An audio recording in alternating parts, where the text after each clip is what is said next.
Merci, Monsieur le Président. Monsieur le Ministre, chers collègues, cet amendement cherche à protéger les consommateurs de pratiques financières très contestables qui consistent à vendre à des particuliers des emprunts immobiliers dont le taux est indexé sur la parité entre une monnaie étrangère et l'euro.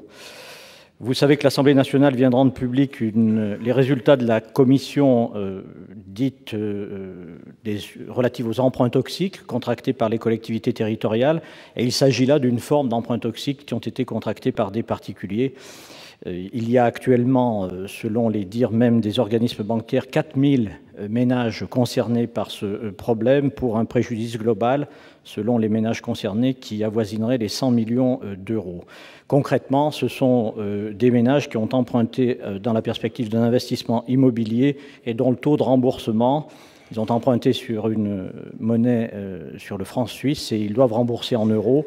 Et ceci leur procure à l'heure actuelle des taux d'intérêt qui peuvent augmenter la facture de l'ordre de 25%.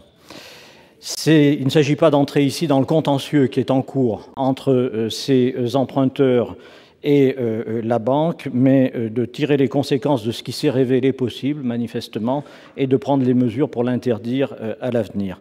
Plusieurs personnes de mon département m'ont alerté de leurs difficultés, et je vous propose donc dans cet amendement deux dispositifs. D'abord, un encadrement des taux afin que le taux d'un contrat de prêt ne puisse excéder à aucun moment de son exécution un plafond correspondant au niveau mensuel moyen des taux des contrats de prêt à taux fixe conclus par l'établissement de crédit pour une durée de 20 ans au cours du mois considéré. Il s'agit d'une façon de limiter la hausse potentielle d'un taux imposé à un ménage.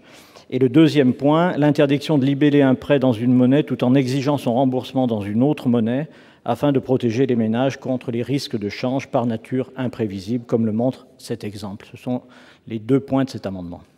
Je vous remercie, Monsieur Vincent. Alors, sur cet amendement de Monsieur Maurice Vincent pour le groupe socialiste et apparenté, numéro 173 rectifié bis, quel est l'avis de la commission? Monsieur Fauconnier, il y a débat?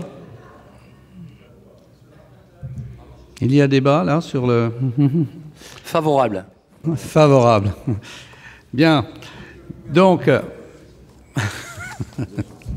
bien sûr, cet amendement 173 rectifié bis, la commission a émis un avis favorable et le gouvernement un avis défavorable. Qui est pour cet amendement? Qui est contre? Qui s'abstient? Il est adopté.